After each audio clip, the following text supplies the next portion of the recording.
창세기 11장에 나오는 바벨탑 이야기는 한 시대의 비극으로만 끝나지는 않습니다. 그 화관이었던 인간의 야욕, 그것 또한 교만, 이것이 여전히 오늘 우리의 삶 가운데도 살아있기 때문입니다.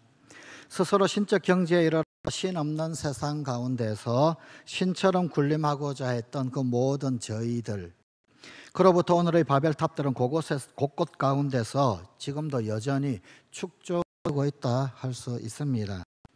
바벨탑의 논리는 참 우리에게 매혹적으로 다가옵니다. 창세기 11장 4절입니다. 또 말하되 자 성읍과 탑을 건설하여 그 탑 꼭대기를 하늘에 닿게 하여 우리 이름을 내고 온 지면에 흩어짐을 면하자 하였더니, 여기서 말하고 있는 주어는 우리입니다. 우리가 하늘에까지 닿는 탑, 그 탑을 쌓아서, 즉 그 무엇인가를 하여서 마침내 우리 이름을 더 높이자, 우리 이름을 날리자, 이런 의도입니다. 나쁘지 않습니다. 어쩌면 오히려 호기로운 그런 꿈일 수도 있습니다. 그런데 여기 문제는 이 우리가 인간이다라고 하는 사실에 있습니다. 곧 우리 인간이 신적인 경지를 구축하자라고 하는 식의 도발적 도전이었던 점이 치명적인 잘못이었습니다. 엄연한 피조물로서 자기 분수를 몰랐던 저 교만은 결국은 창조주 하나님의 진노를 삽니다. 그래서 붕괴되고 또 여러 민족들이 흩어지게 되고, 그리고 또한 소통에 장벽이 생기게 되어 결국은 파국으로 귀결이 되었습니다. 바벨탑은 우리 일상의 삶 가운데서도 적용이 됩니다. 삶의 주도권을 우리 혹은 아니면은 내가 가지려고 할 때, 그것은 이미 바벨탑 사건의 시작입니다. 꼭대기가 하늘까지 닿는 탑, 그 자체가 이미 신의 영역을 넘보는 공명심입니다. 그리고 이런 수상적인 공명심과 음보의 소리들은 지금도 오늘날에도 여전히 와글와글대고 있습니다. 우리가 해내자, 그것은 내가 한다, 무엇인들 못할 소냐, 울트라, 나누, 유전자 복제, 첨단 성과로 우리의 이름을 날리자, 신은 없다, 신은 죽었다, 신 없는 세상에서 우리가 신이 되자, 우리끼리 신들의 향연을 즐기자. 아브라함의 등장은 이러한 창세기 11장 바벨탑 사건에 이어서 아주 극적으로 이루어집니다. 그러니까 여기 이 아브라함이라고 하는 이 인물은 바벨탑으로 인하여서 초래된 총체적 비극을 치유하려는 하나님의 해결책, 곧 대안이었던 것입니다. 아브라함을 향한 하나님의 부르심은 사실 뜬금없이 갑자기 이루어집니다. 창세기 1장부터 11장까지 창조시대의 여러 이야기들이 쭉 지나가다가 12장에 갑자기 뜬금없이 아브라함이 나타납니다. 그리고 이 아브라함에 대하여 하나님께서 그야말로 뜬금없이 부릅니다. 너 고향 친척 아비 집을 떠나서 내가 지시할 곳으로 가라. 그야말로 등장도 뜬금없고 하나님의 부르심도 뜬금이 없습니다. 본문 12장 1절 말씀입니다. 너는 너의 고향과 친척과 아버지의 집을 떠나 내가 내게 보여줄 땅으로 가라. 이어서 하나님의 계획하심이 선언됩니다. 그 다음에 나오는 2절 말씀입니다. 내가 너로 큰 민족을 이루고 내게 복을 주어 내 이름을 창대하게 하리니 너는 복이 될지라.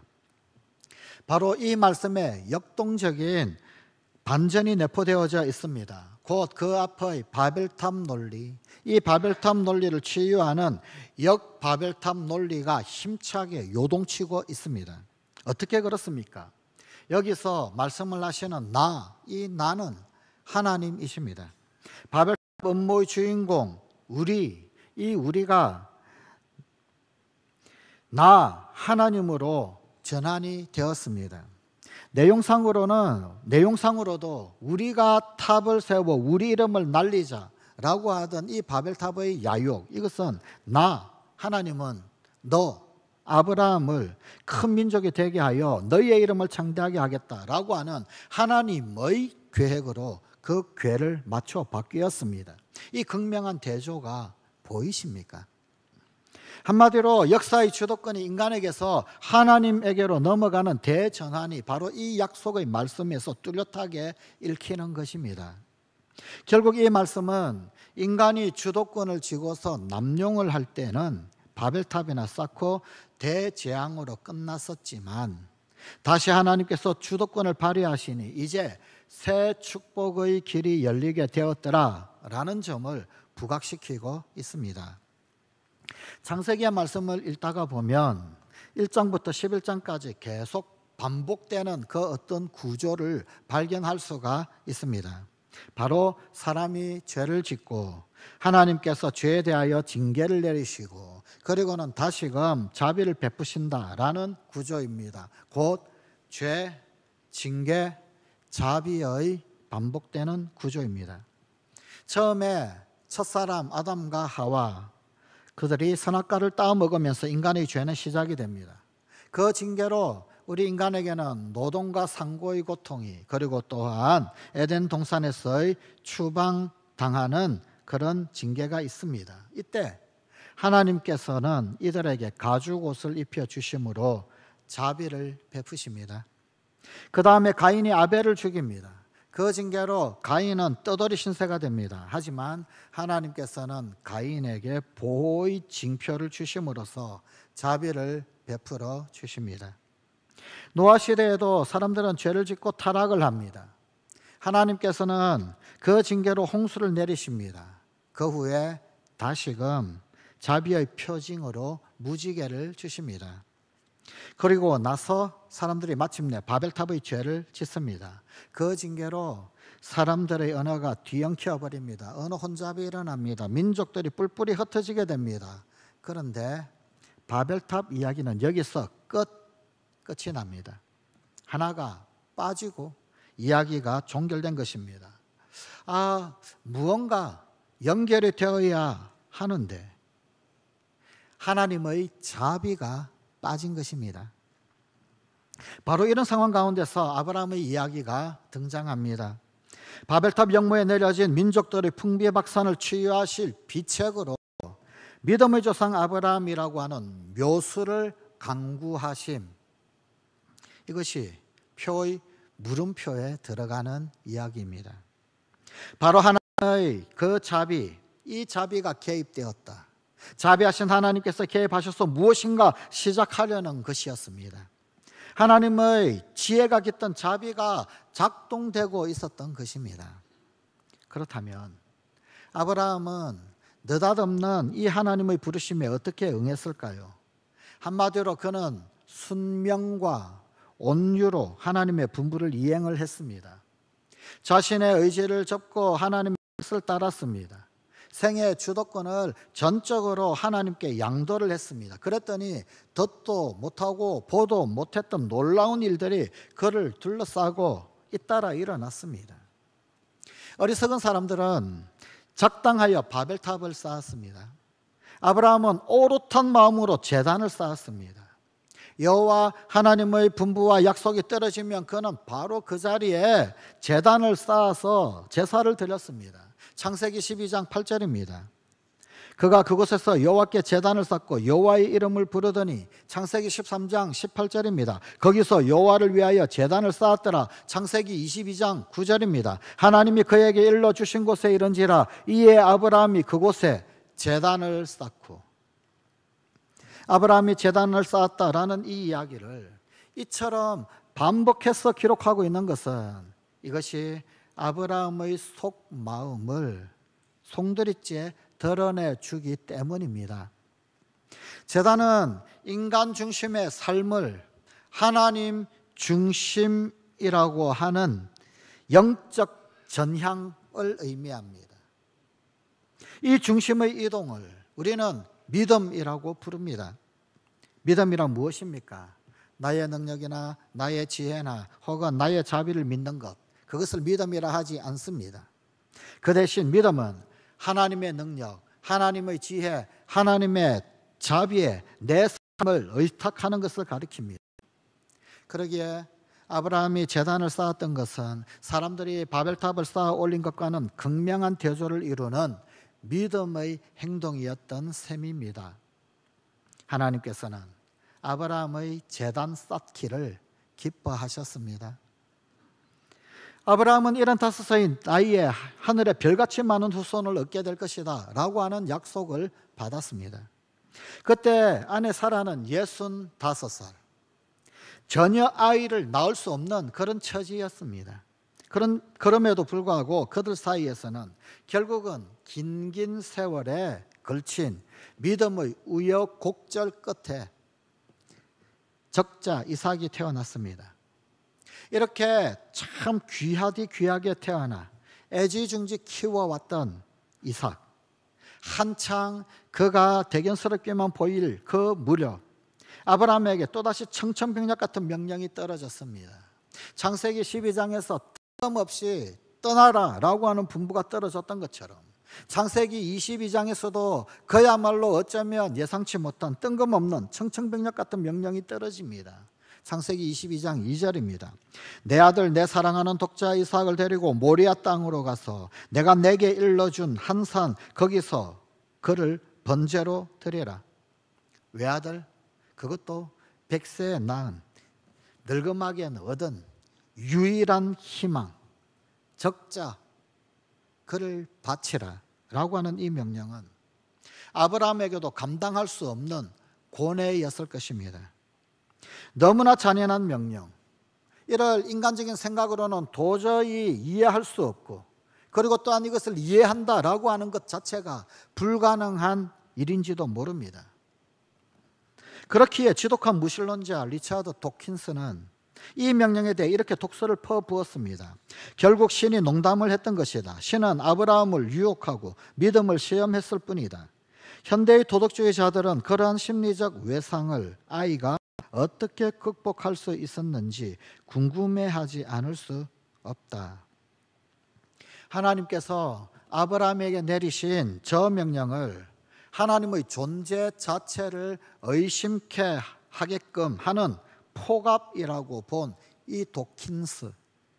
이 도킨스에 동의하는 사람들 또한 적지 않습니다.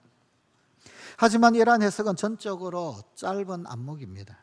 하나님의 안목은 우리가 상상할 수 없을 만큼 고차원적이다라고 하는 사실을 결코 놓치지 말아야 합니다. 이사야서 55장 9절입니다. 이는 하늘이 땅보다 높음같이 내 길은 너희의 길보다 높으며 내 생각은 너희의 생각보다 높음이니라.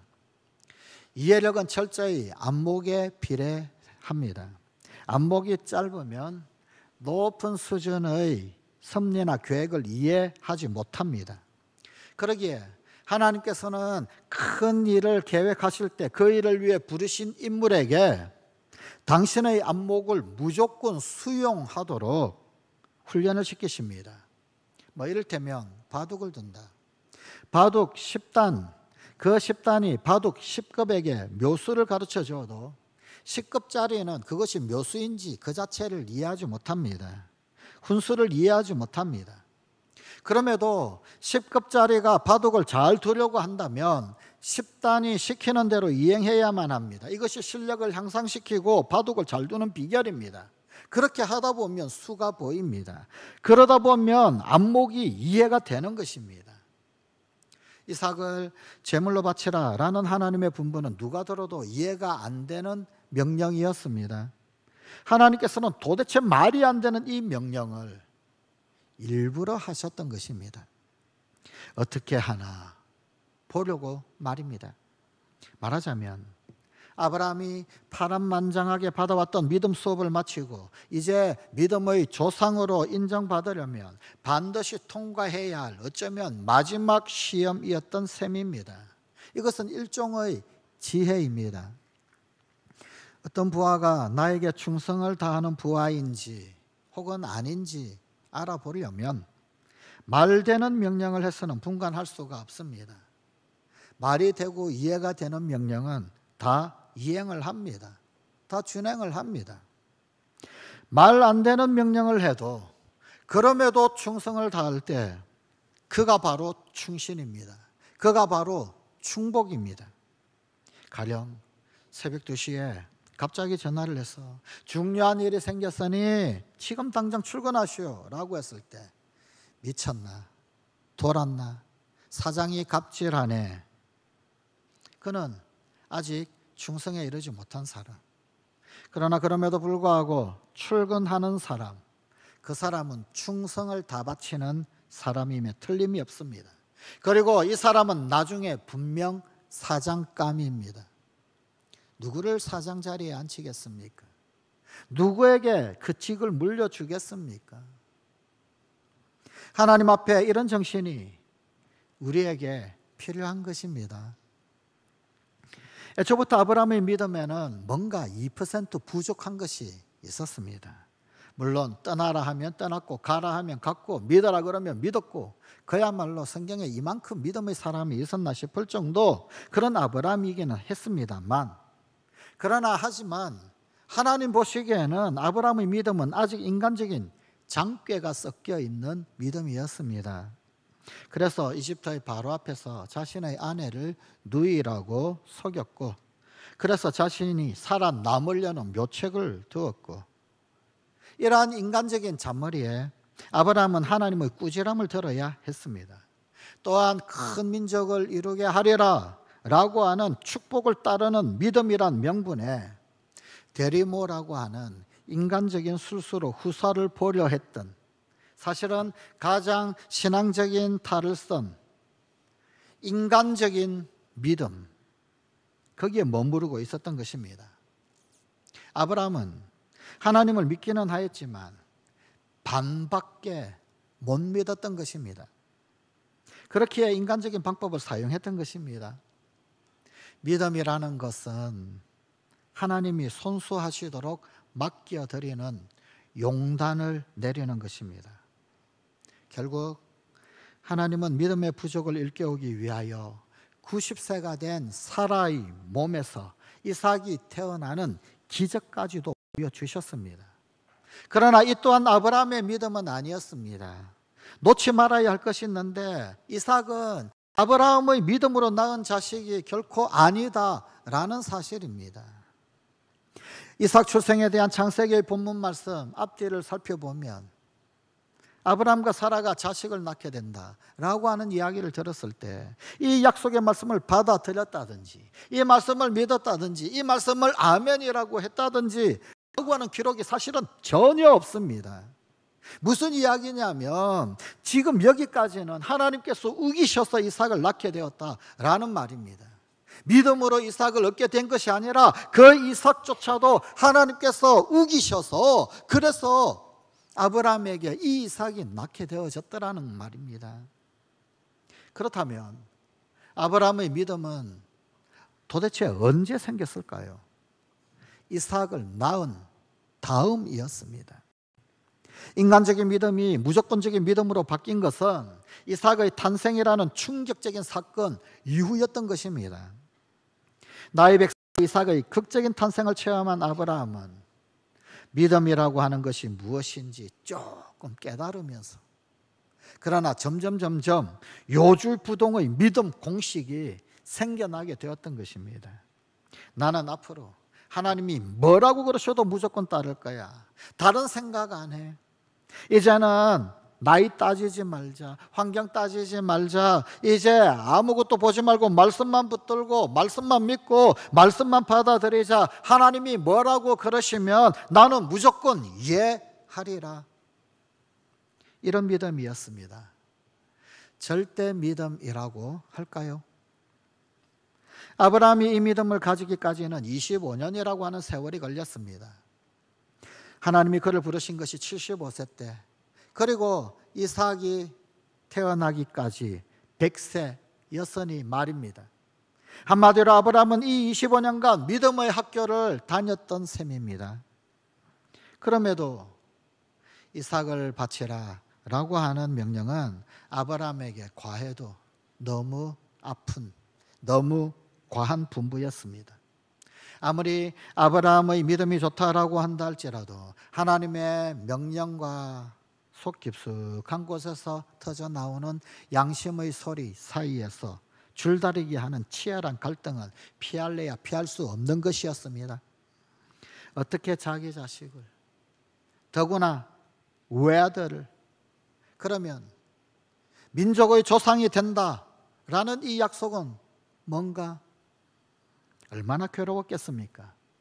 하지만 이제 고뇌는 멈춰지고 결단은 내려져야 했습니다. 그는 다시 절대 믿음을 믿기로 했습니다.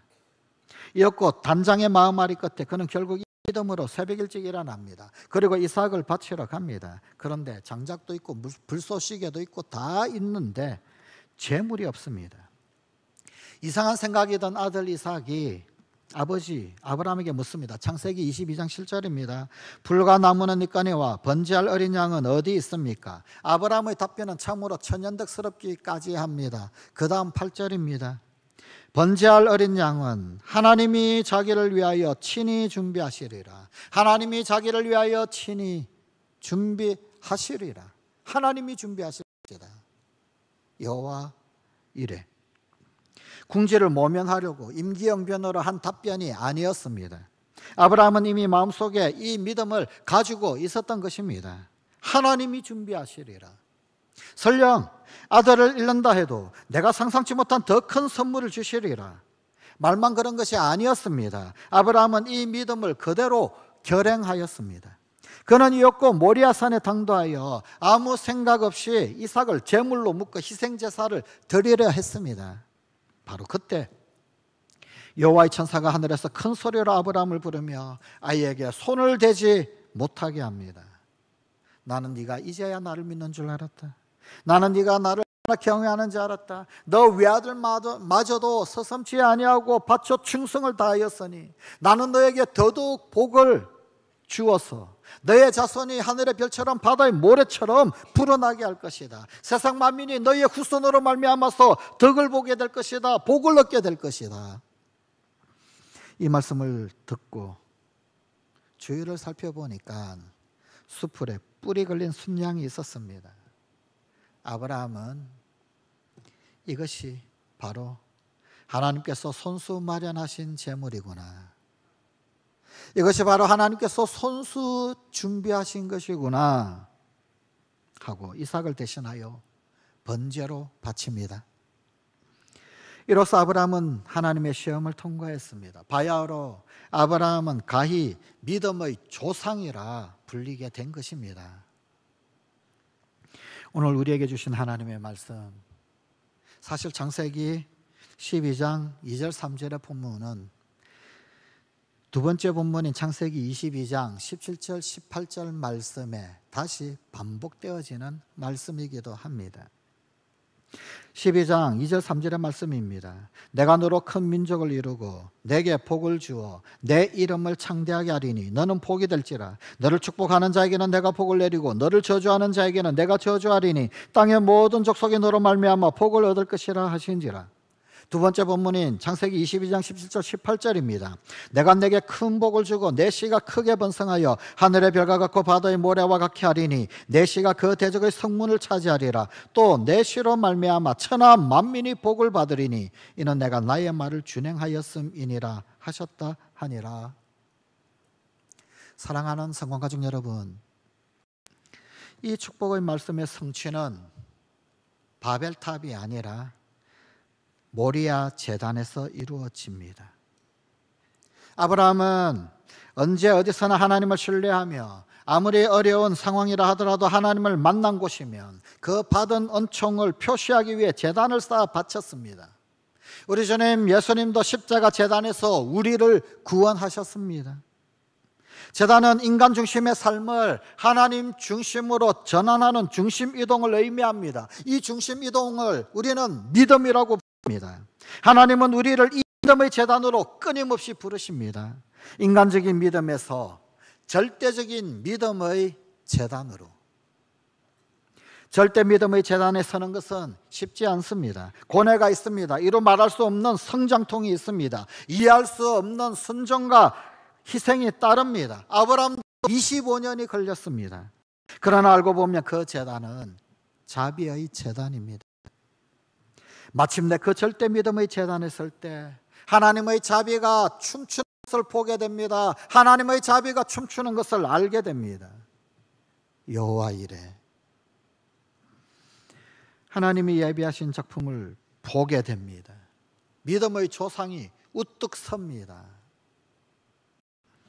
우리 주님 예수님도 십자가 제단에서 부활과 구원의 하나님 예비하신 걸작이 되셨습니다.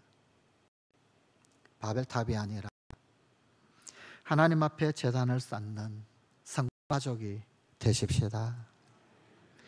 마침내 아브라함을 축복의 통로 되게 하신 하나님께서 우리 성관 가족들도 예비하신 제단에서 반드시 축복의 통로 되게 하실 것입니다. 기도하십시다. 바벨탑이 아닌 하나님 앞에 제단을 쌓는 우리 성관 가족들이 되게 하여 주시옵소서. 이제는 하나님 중심으로 전환하는 중심 이동을 온전히 하게 하여 주시옵소서. 그 절대 미담의 재단에 쓸 때 때로 고뇌가 있고 이루 말할 수 없는 성장통이 있다 할지라도, 때로 이해할 수 없는 순종과 희생이 따른다 할지라도, 혹 25년 아니 250년이 걸린다 할지라도 끝끝내 알고 보면 그 자비의 재단, 하나님의 자비가 춤추는 것을, 여호와 이레를, 하나님 예비하신 작품을 마침내 보게 되는, 알게 되는 우리 성관 가족들이 다 되게 하여 주시옵소서. 그 제단에서 우리 사랑하는 성관 가족들도 하나님 예비하신 걸작들이 되게 하여 주시옵소서. 예수님 이름으로 기도드리옵나이다. 아멘.